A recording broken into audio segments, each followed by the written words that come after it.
dalka Pakistan marka laga hadlayo awoodu gacanta uguma jirto dawladda la doortay uu hogaamiye ra'iisul wasaaruhu xataa baarlamaanku arrimaha qaarkood saameyn kuma leh waliba marka laga hadlayo kuwa masiiriga waxa jira nin awood badan oo shacabku aanay dooran waana taliyaha ciidamada qalabka sida General Asim Munir waxa uu dhashay sanadkii 1969 waalidiintiisu asal ahaan waxay ka soo jeedaan Hindiya oo ay ka soo hayaameen sanadkii 1947 markaasoo Hindiya iyo Pakistan oo dal kaliya ahaa ay noqdeen laba dal oo markaliya madax banaani ka wada helay gumaystihii Ingiriiska aabihii oo loo oran jiray Sayid Sarwar Munir waxa uu maamulo ka ahaa dugsi lagu baran jiray farsamada gacanta sidoo kale waxa uu ahaa imaamka masaajid ku yaala magaalada Rawalpindi isagoo khudbadaha jimcahana akhriyi jiray Asim Munir markuu yaraa waxa la geeyay dugsi loo oran jiray Daaru Tawjiih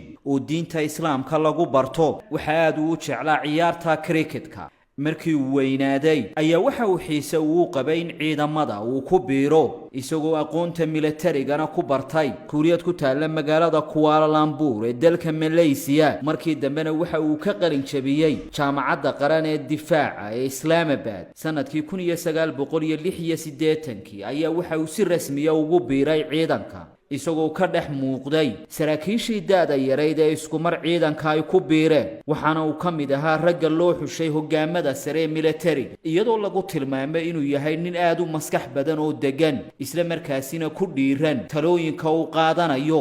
sanadkii